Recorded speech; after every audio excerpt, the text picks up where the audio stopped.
So first up, we need to prepare our samples for titration.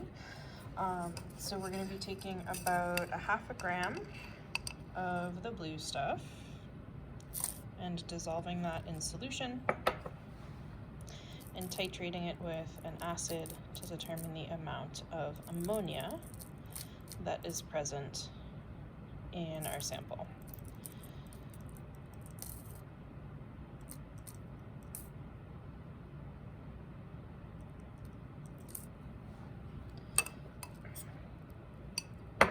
That'll do. So you can record the mass that you see on the scale now as the mass of your sample for trial 1. So this is going to go into our flask, and we're going to dissolve that in about 30 milliliters of water or so, making sure that this completely dissolves. Now that we have our sample completely dissolved, we can go ahead and add the pH indicator, which we're going to be using, which is methyl orange. So we're going for about 10 drops. That was 5. That was 10. So methyl orange is a yellow color in basic solution, which this is currently due to the ammonia in our sample. So that makes it a darker color, and it is kind of it was blue, very blue before, and now it's kind of a bluey green. Almost looks black though because it's so dark. And at this point we can start our titration once we have taken our initial burette reading. So here is the volume that we're starting with for our initial burette reading. So remember that you should always record the volume to 2 decimal places when working with a burette. So record that volume now. Read that as best you can from the video. Now we've taken our initial burette reading, our sample is ready to go.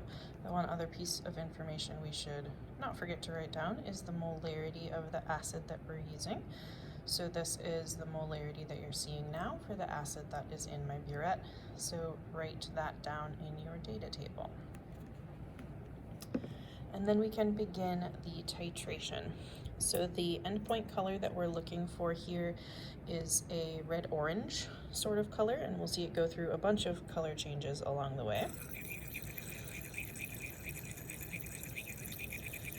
So the first thing we see is that it gets cloudy, so we've created a precipitate in the process here, and it begins to turn green as our blue color is fading.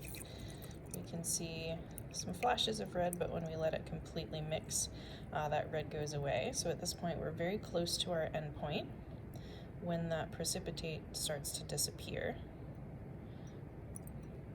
So at this point I want to take it just a drop or 2 at a time.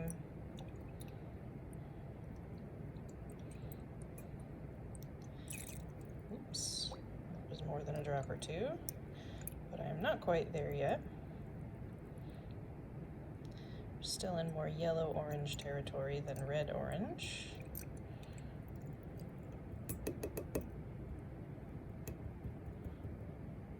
Come on.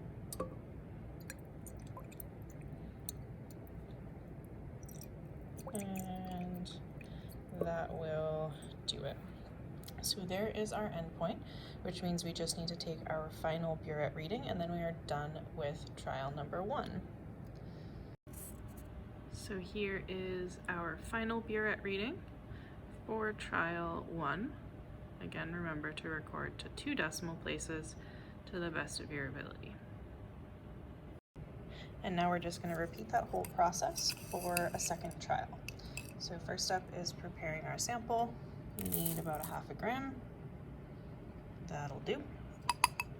You can record the mass of that solid for trial 2 that you see on the scale now. We'll add that to our flask.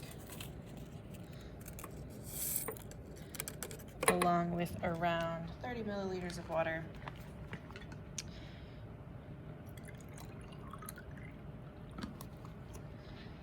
And dissolve our solid completely.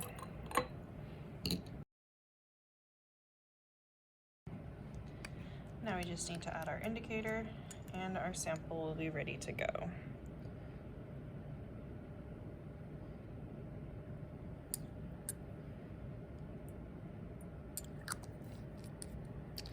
So we are using the same hydrochloric acid, which means that that concentration you copied down earlier applies to all trials.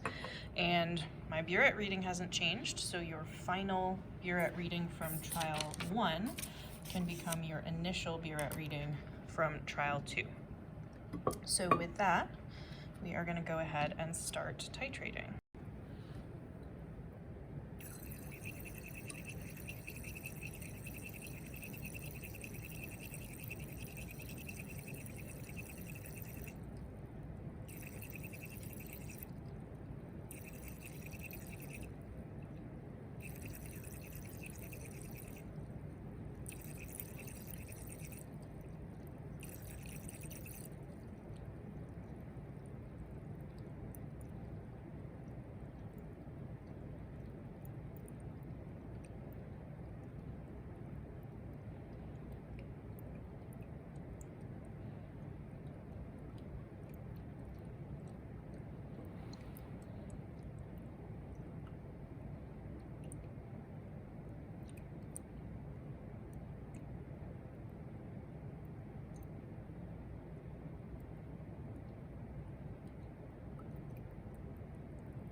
There we are. Got a little bit of blue solution up on the edge.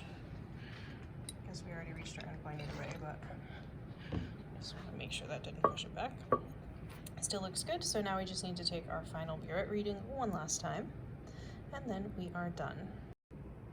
So here is our final burette reading for trial 2. You can copy that down in your data.